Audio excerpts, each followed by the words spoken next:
And the idea of trying to say, well, you know, she was on the Puerto Rican defense thing, and so we have to ask some questions about that. I hope we don't go back to the day when we used to have African Americans up for confirmation. They say, yes, but you belong to the NAACP, so, you know, we're really suspicious of you. Come on, stop the racial politics. Well, come on, this is Pat, a person. no, I don't disagree. No, but that's what it comes across. That's what it comes across. It comes across that if you belong to a group that tries to help Hispanics, help them in school, help them in other things, somehow you're suspicious. The same arguments were used against Thurgood Marshall and others. I think it's wrong. The two top senators on the committee that handles Supreme Court nominations appearing yesterday on CNN, crystallizing the impact of the Sonia Sotomayor Supreme Court nomination hearing. Senator Leahy, the chairman of that committee, they're saying, stop the racial politics. The vote on Judge Sotomayor's nomination is expected to happen at the latest by a week from tomorrow. Barring something truly unforeseen, she will be confirmed by a large margin.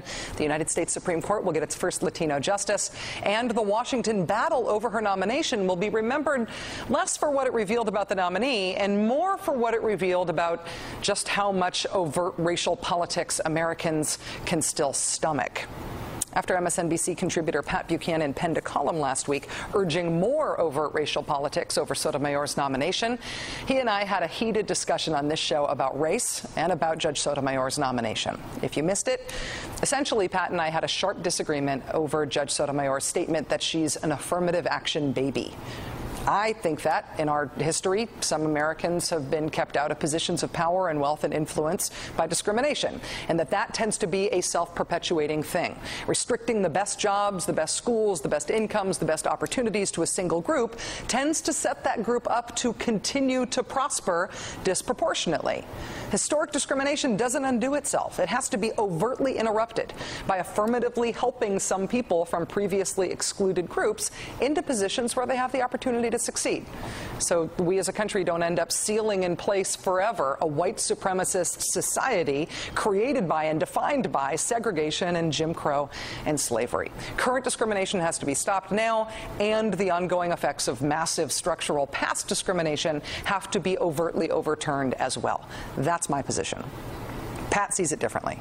He describes affirmative action as overt discrimination against white males, full stop. And I don't want to speak for him. Pat has been making these arguments for a long time, and he says what he means, and he means what he says. They are victims of this evil affirmative action policy, which says, in effect, that everybody's covered by the 14th Amendment and the civil rights laws. Unless you're a white male and your parents and ancestors came from Europe, then we can discriminate against you. That was the argument that Pat made. It's not cool to talk about guests after their segment is over. It's also not fair to relitigate these arguments in the absence of one of the parties who participated in the argument, and I will not try to do that now. But what I do feel obliged to do is to correct some of the things that were said in the course of my argument with Pat that were stated as fact that were not true. I feel an obligation just to correct the factual record as we would with anything else that was stated as fact on this show that was not true. So, excuse me. So, first, in trying to make the case that Judge Sotomayor was unqualified for the Supreme Court, Pat said this, quote, "She's never written anything that I've read in terms of a law review article or major book or something like that on the law."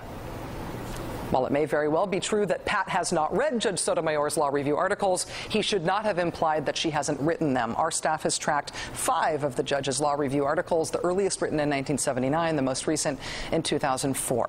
Pat also stated about Judge Sotomayor, quote, "How did she get on Yale Law Review? Affirmative action." We contacted Yale and the Yale Law Journal.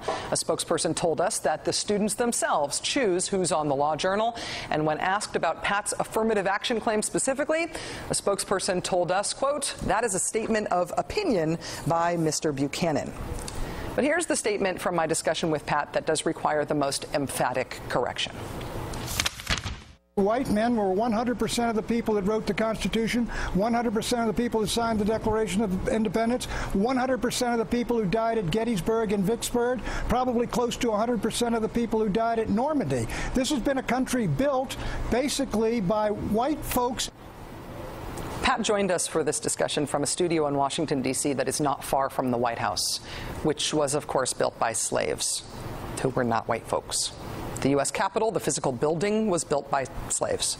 The city of Washington, D.C., where Pat has spent his entire life, was physically built in part by slave labor. It's not even possible to imagine how America could have competed for a place in the global economy in the 1800s, say, without plantation cotton and tobacco and sugar and rice and the other industries that were so thoroughly dependent on slave labor. This has been a country built basically by white folks.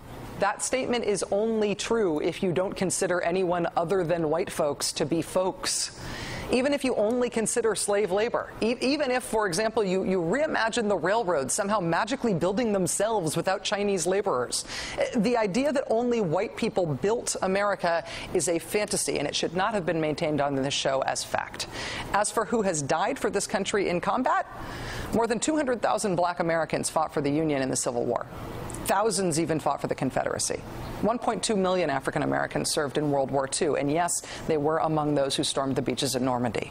The Defense Department says almost 10,000 Mexican Americans fought for the Union during the Civil War. Hundreds of thousands of Hispanics served in the armed forces during World War II.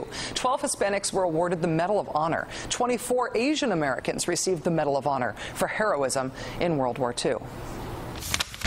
This has been a country built basically by white folks. That's just not true. I love white folks. I'm white folks. Yay, white folks. It's just not factually true to generalize from white experience to explain how America came to be. Also, a clarification. Pat said over and over again in our discussion that he is against affirmative action. Rick Perlstein, who wrote the book Nixonland, turned up a memo from 1971 in which Pat actually suggested an affirmative action program to Richard Nixon's White House.